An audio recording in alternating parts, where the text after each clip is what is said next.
आइए कोशिका जीव विज्ञान की एक बहुत ही दिलचस्प दुनिया में चलते हैं। एक ऐसी दुनिया जहां हम जीवन की सबसे छोटी लेकिन सबसे ताकतवर फैक्ट्रियों के राज खोलेंगे। कभी सोचा है कि हमारा शरीर असल में खरबों छोटी छोटी हलचल से भरी फैक्ट्रियों से बना है? हाँ, खरबों। यही तो है हमारे जीवन का आधार। और आज हम इन्हीं में से एक फैक्ट्री के अंदर का दौरा करने वाले हैं।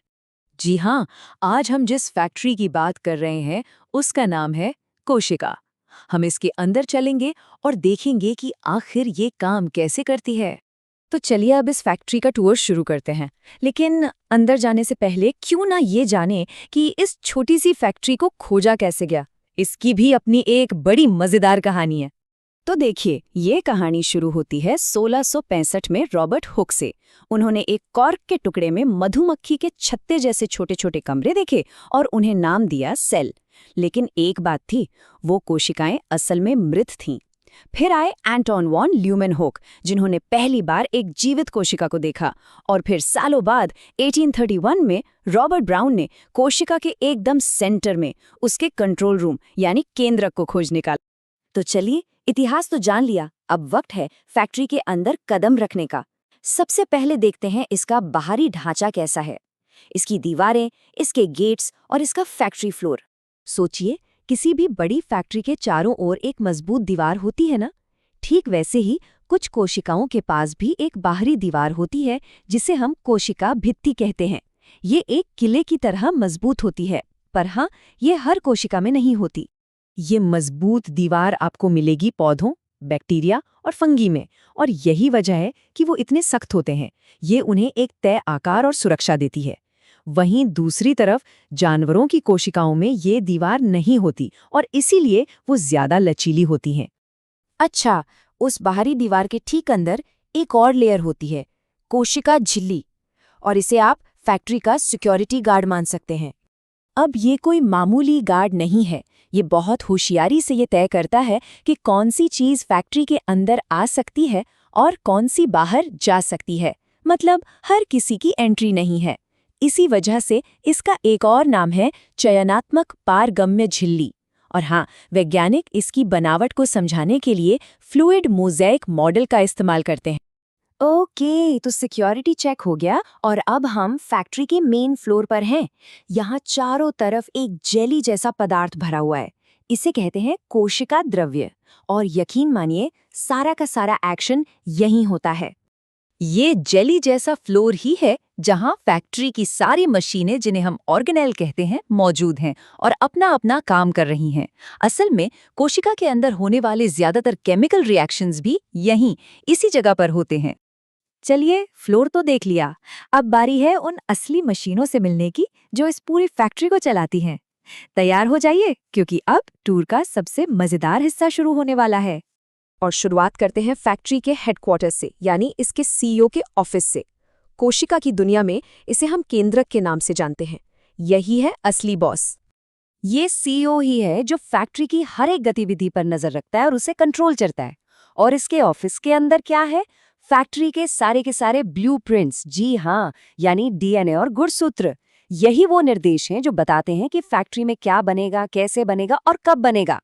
अच्छा, किसी भी फैक्ट्री को चलाने के लिए सबसे जरूरी चीज क्या होती है? बिजली, है ना? तो हमारी कोशिका फैक्ट्री को ये बिजली कहाँ से मिलती है? ये मिलती है माइटोकॉन्ड्रिया से। इसे यूं ही कोशिका का पावर हाउस नहीं कहते।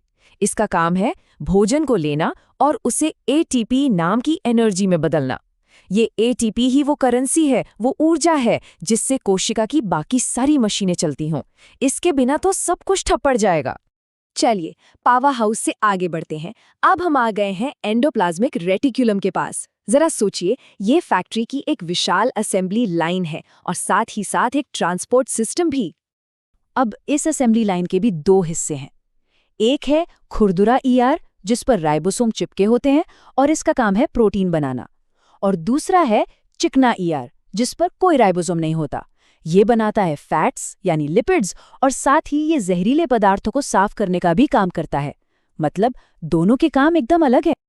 अब देखिए, इतनी बड़ी फैक्ट्री चल रही है तो जाहिर है थोड़ा बहुत कचरा तो होगा ही। तो इस कचरे का क्या होता है?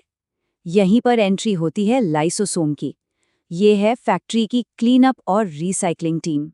इसके अंदर बहुत शक्तिशाली एंजाइम होते हैं जो कोशिका के पुराने टूटे फूटे हिस्सों और कचरे को पचा जाते हैं, एकदम सफाचट। लेकिन इसका एक और बहुत ही कह सकते हैं नाटकीय काम भी है। सोचिए, अगर कोशिका इतनी ज्यादा डैमेज हो जाए कि उसकी मरम्मत ही ना हो सके तो क्या होगा? तब ये लाइसोसोम खुद फट जाता है और अपने एंजाइम से पूरी की पूरी कोशिका को ही खत्म कर देता है। इसीलिए इसे आत्मघाती थैली या सुसाइड बैग के नाम से भी जाना जाता है ना कमाल की बात। चलिए, अभी तक हमने एक जनरल फैक्ट्री का टूर किया। अब एक स्पेशल एडिशन मॉडल देखते हैं, यानी पादप कोशिका।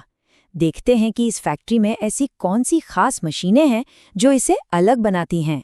पौधों की कोशिकाओं में एक बहुत ही खास मशीन होती है जिसे प्लास्टिड कहते हैं, और इसका सबसे जरूरी हिस्सा है क्लोरोप्लास्ट। इसे आप पौधे की कोशिका का किचन समझ सकते हैं।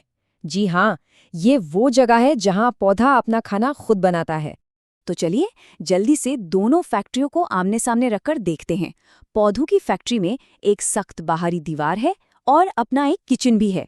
जानवरों की फैक्ट्री में ये दोनों चीजें नहीं हैं, लेकिन एक चीज है जो दोनों में कॉमन है, पावर हाउस। माइटोकॉन्ड्रिया दोनों में होता है, क्योंकि आखिरकार एनर्जी की जरूरत तो हर फैक्ट्री को होती है। तो हमारा ये टूर अब खत्म होने वाला है। चलिए एक आखिरी बार इस पूरी तस्वीर को जरा बड़े पैमाने पर देखते हैं। ये सोचना ही अपने आप में कितना अद्भुत है ना?